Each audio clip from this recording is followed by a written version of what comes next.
Bonjour, bienvenue dans ce point bourse du 15 mai 2024. Alors aujourd'hui, les marchés ont plutôt bien réagi sur les chiffres de l'IPC. L'IPC, c'est l'indice des prix à la consommation. Ça mesure l'inflation, notamment aux États-Unis, hein. C'est ressorti à 3,4. Donc comme on l'attendait. Et puis les ventes au détail sont ressorties un peu au ras des pâquerettes. C'est-à-dire qu'on commence à avoir du mal au niveau de l'économie américaine à augmenter, hein, que ce soit les salaires ou les prix. Donc cette inflation devrait quand même plutôt descendre ces prochains mois, même si c'est pas assez vite et qu'on est déjà, on s'attendait à une baisse de l'inflation beaucoup plus rapide. On a encore quand même des chiffres qui tombent, qui vont en ce sens notamment. Donc c'est plutôt une bonne chose et on a vu les marchés notamment exploser un peu. Plutôt à la hausse, hein, à partir de ces données-là à 14h30. Demain, on aura l'inscription hebdomadaire au chômage et indice manufacturier Fed de Philadelphie à 14h30. Donc là aussi, ça pourra peut-être confirmer la baisse de forme du marché US, notamment sur l'emploi, et donc pour baisser les taux et mettre moins de pression sur le coût de l'argent et de l'emprunt pour les entreprises. Alors on va commencer, avant de commencer comme d'habitude, je rappelle que les informations et analyses données sur cette chaîne sont données à titre indicatif et ne peuvent pas être considérées comme un conseil en investissement. L'investissement en bourse est risqué et vous êtes responsable de tous les investissements que vous faites. Alors, les matières premières, on va juste faire un petit point sur le platine, hein. On est toujours haussier sur l'or, sur l'argent, sur le cuivre. Mais sur le platine, on l'avait dit, hein, il y avait certainement eu un signal qui avait été donné ici mi-avril. Et depuis, bah, on confirme, hein, jour après jour. Moi, j'ai pris une position ici, hein, autour du 3 mai. Et depuis, on fait que monter. Et on a cassé un support important, c'est celui-là, hein, celui des 1039. On le voit en dézoomant. C'est cette valeur-là qui maintenant devrait faire office de support, mais surtout en dézoomant, on voit quand même le beau retournement sur le platine et donc le coût des matières. On en a parlé longtemps, hein, notamment pour les minières, le coût des matières premières et des métaux en hausse, surtout des métaux en hausse depuis quelques mois. Donc là, c'est la confirmation. L'objectif, il est d'aller chercher ici les 1172. Il reste quand même euh, plus de 10%, hein, pour un objectif court terme sur le platine. Au niveau du Brent, il n'y a pas grand chose à dire. On est toujours plutôt dans le haut de la figure, même si on consolide gentiment. Donc on attend un Brent qui retrouve un prix entre 80 et 84. Travailler dans ces eaux-là et puis potentiellement repartir un peu en construction à la hausse. Mais pour l'instant, on est toujours dans une consolidation un peu molle sur le pétrole qui reste quand même toujours relativement cher et élevé. On en a aussi une belle figure, hein, avec ici le haut du M.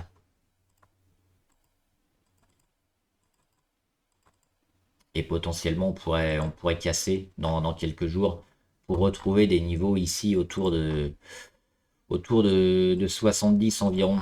Donc attention, hein, si on a une continuation quand même de la baisse, confirmée par les données américaines notamment, on pourrait avoir une petite baisse du pétrole et donc attention sur les entreprises en relation avec le pétrole. On va regarder rapidement le CAC 40.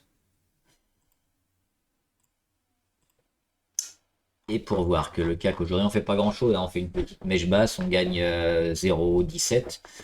Donc autrement dit, rien du tout. On est toujours en embuscade sous notre plus haut. Mais il se passe pas grand-chose finalement, hein, sur le CAC 40. Donc c'est un peu ce qu'on attendait. Donc cette espèce de construction un peu où il se passe pas grand-chose pendant quelques jours, quelques semaines.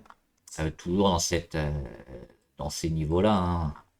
C'est cette zone-là qu'on va jouer probablement jusqu'à fin mai, avant peut-être de s'en extirper. On a vu quand même la difficulté, hein, après les plus hauts à continuer sur cette tendance positive. Donc peut-être un peu de continuation de latéralisation comme elle a déjà fait, hein, son W, continuer ici autour des 8000 à 8200. Mais il n'y a pas véritablement de signal très fort sur l'indice au global. Au niveau des actions, Téléperformance qui continue son rebond technique impressionnant, hein, qui devrait l'emmener a priori dans quelques jours ici sur les 118. Et c'est là que ça va être un peu plus compliqué, à mon avis, cette zone des 118. Alors on n'en est plus très loin maintenant, hein. Ouais, il nous reste quand même 7%, donc c'est pas négligeable. Mais ça va être probablement compliqué. Donc ceux qui ont joué éventuellement le rebond technique, il faudra, je pense, monter les stops parce qu'on peut s'attendre quand même à un début de prise de bénéfice sur ces niveaux-là ou peut-être un peu avant. Et au niveau de ce qui n'a pas marché, Carrefour. Carrefour qui avait cassé une petite zone intéressante là, hein, sur les 16,65. Finalement qui réintègre, mais bon, c'est ce qu'on avait dit, hein, c'était toujours de la construction. Elle a quand même cassé cette zone-là, on y reviendra certainement, mais ça va mettre du temps sur Carrefour, parce qu'on voit la longue figure ici entre les deux obliques, hein, la rouge et la verte. Si on nettoie un peu, ben, on a encore pas mal de travail dans cette zone-là, hein, certainement, durant bah, presque toute la fin de l'année, enfin au moins jusqu'à la rentrée, a priori, au mois de septembre, et peut-être un peu plus tard. Il faudra sortir de cette grosse zone-là pour donner un signal fort sur Carrefour. Pour l'instant, c'est plutôt du retour à la moyenne sans véritable tendance. Et puis on va regarder quelques valeurs qui étaient un peu vendues à découvert. On va commencer par Vallourec. Alors là, c'est en un an. Donc on a la première année ici, on a il y a 6 mois, décembre. Et le mois de mai, à la droite du graphique, on a le cours ici en blanc. Et puis tout ce qui est en bleu, c'est la partie de vente à découvert, hein, avec le pourcentage à peu près du capital ici. 1, 2, 3, 4, 5, 6, 7, 8, 9. Donc on est quasiment monté jusqu'à 9. Donc il y a une augmentation quand même de la vente à découvert sur Vallourec.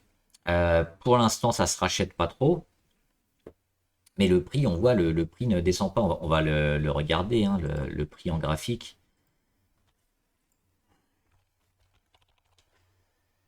Sur Vallourec. Donc voilà, depuis des résultats qui ont été bien achetés ici, on est allé taper des plus hauts. Depuis, on consolide, mais on consolide finalement pas tant que ça, parce que ce qui est important, c'était ça, c'était la zone de gap, de ne pas aller la rechercher. On n'est pas allé la rechercher. On, on revient aujourd'hui taper notre... moi, c'est une zone que j'aime bien, les 16,90, hein, qui avait un peu laissé le titre partir en consolidation un peu plus longue. On y revient une première fois, donc éventuellement un retour ici pourrait mettre la pression sur les vendeurs. Les vendeurs qui sont toujours là, énormément là. Donc ce qu'on attend, c'est toujours la vente, hein, des shorters pour qu'ils se rachètent, pour avoir un peu une explosion du cours. Pour l'instant, on ne l'a toujours pas, mais ça pourrait devenir de plus en plus compliqué, hein, à mesure qu'on reste déjà.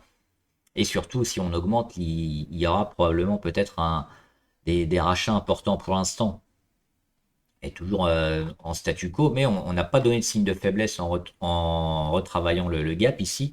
Il est toujours pas comblé, et puis on n'est toujours pas allé sur les 15,50, donc ça c'est bien.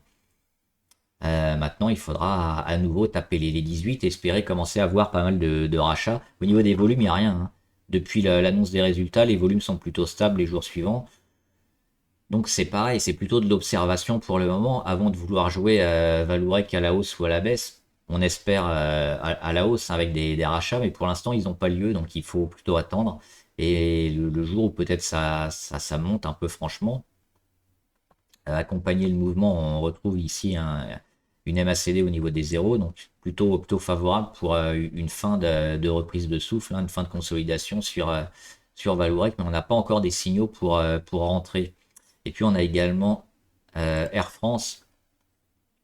Alors pareil, hein, je l'ai mis en un an, donc on avait ici juin 2023, la fin d'année ici, et puis on le voit que ça a commencé, alors c'était déjà vadé pas mal, hein, et puis ça a commencé à se mettre encore plus en vente à découvert au mois de novembre à peu près, novembre 2023, et c'est monté jusqu'à plus de 7% du capital, jusqu'au plus bas, quasiment, hein, parce qu'on a eu un petit plus bas ici au mois d'avril-mai, mais sinon au mois de mars, on était vraiment au plus bas. Et puis le titre a pris un peu un support, on va le revoir sur le graphe, et a commencé sa remontée.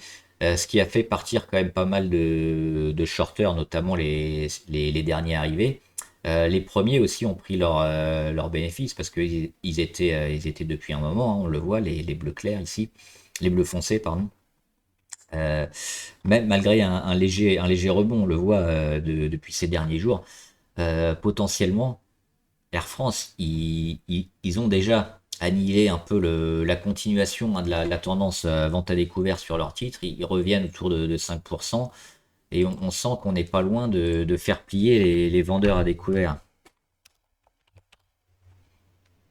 Alors sur le graphe, bah, ça donne quoi? Ça donne ça, hein. C'est ici où on était peut-être au plus bas, avec un nouveau plus bas ici sur cette journée du 16 avril. Mais après, à partir du 5 mars ici, les shorters ont commencé à quitter la position parce qu'ils voyaient qu'il y avait un début de socle qui se mettait en place. Et puis les chiffres, hein, sur Air France ont commencé à être un peu meilleurs. On voit une belle accélération du cours malgré le -3, hein, aujourd'hui. Euh, on a comblé le gap hier. On rend un peu aujourd'hui, il n'y a rien d'anormal. Moi, je suis toujours dessus et toujours plutôt confiant, hein. Donc, on va voir quoi? Certainement un peu de construction sur Air France comme ça, avant un nouveau redémarrage. Alors, le redémarrage, il va pas se faire en V, hein, surtout quand on a une tendance comme ça. Il faudra être aidé par les fonds qui vont quitter la position.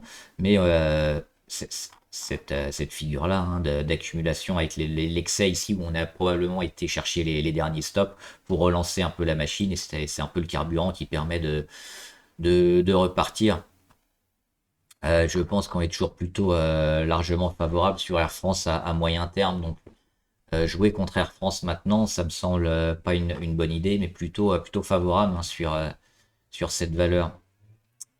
Et on avait, je voulais voir Ruby aussi.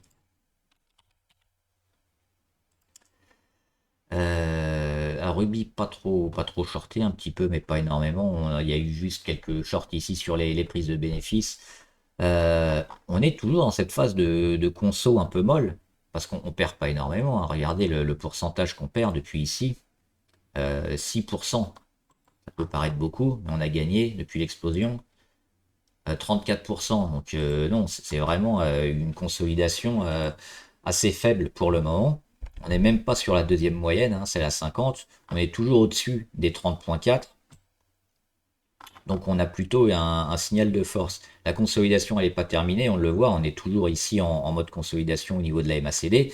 On n'est pas encore revenu sur la ligne des zéros. Alors ça ne veut pas dire qu'on ne peut pas repartir, hein, on peut repartir avant. Mais il y a il y a pas une grande force vendeuse, hein, sur le titre, et je pense qu'il faudra y revenir et les racheter assez prochainement. Si on est plutôt long terme, on peut peut-être déjà commencer à pyramider une position. Moi, je serais peut-être un peu plus prudent, un peu plus lent. En attendant, hein, c'est cette zone-là qu'on avait éventuellement joué. Alors celle-là, c'est la zone peut-être un peu excessive, mais on en a une autour des 30-40 qui pourra peut-être fonctionner. C'est une des deux zones, hein, qui semble intéressante sur Ruby, et puis à moyen terme, avec la rentrée de Bolloré notamment, hein, ça devrait quand même continuer. Mais là, on a vécu déjà une hausse tellement grande, tellement importante en très peu de temps, qu'on est obligé d'avoir de la consolidation. On l'a dit, hein, près de 35%. Il faut s'attendre peut-être à un tiers ou la moitié. Ça nous mènerait ici peut-être autour des 16. Donc c'est là, hein, peut-être durant l'été, au mois de juin, voire juillet. C'est une zone qui est plutôt intéressante, ou le tiers un peu avant, mais on privilégierait peut-être la moitié, un retour de 50% sur le pullback, parce on a monté déjà un petit peu avant ici depuis le début de l'année. Donc toujours positif sur Ruby à moyen et long terme, mais à court terme, on est toujours en mode consolidation, donc plutôt en attente. Et puis on avait une petite valeur qui était plutôt favorable. Alors c'est spéculatif aussi, hein, c'est toujours dans le domaine un peu de santé et biotech, Fermentalg, qui, après la phase ici de congestion, on le voit avec les plus hauts de plus en plus bas, les plus bas rachetés un peu de plus en plus haut, on avait cassé un peu cette dynamique, et puis finalement, boum, on met un gap haussier, on met beaucoup de volume, on fait une hausse, c'était hier, de près de 22%, et aujourd'hui on confirme. Alors le chandelier n'est pas énorme, mais on confirme quoi? On confirme le support ici à 0,6. On le casse et le lendemain on le tient. on est au-dessus de toutes les moyennes.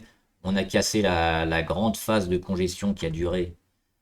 euh, on pourrait la prendre ici, hein, qui a duré environ 3 mois et 25 jours, donc quasiment 4 mois. Un petit peu moins si on prend après l'explosion, mais c'est ça, hein, 4 mois d'explosion où on a bien délimité les zones avec les plus hauts, les plus bas, et puis finalement on ressort un peu, on redynamise quelque chose. L'Oblique RSI aussi évidemment qui a pété hier avec les plus hauts, et puis les volumes toujours hein, plutôt intéressants. Aujourd'hui aussi, alors pas aussi énorme que ce qu'on a connu, mais ça relance quelque chose. Et puis on le voit, les moyennes plutôt aplaties, ça donne plutôt pas mal de force pour avoir un retournement moyen-long terme. Donc sur Fermental, ce serait plutôt intéressant de se placer, mais toujours dans une optique court terme, hein, parce que la valeur, elle est un peu spéculative. Et puis on n'a pas de gros signaux de force. Par contre, à court terme, oui, on se place maintenant, on met les stops peut-être un peu sur la veille ou l'avant-veille. Et généralement, ça permet de faire un suivi de tendance plutôt intéressant. Voilà, j'espère que la vidéo vous a aidé. N'hésitez pas à me demander les actions qui vous intéressent et on en reparlera ici en graphe ou en commentaire. Bon trade, à plus.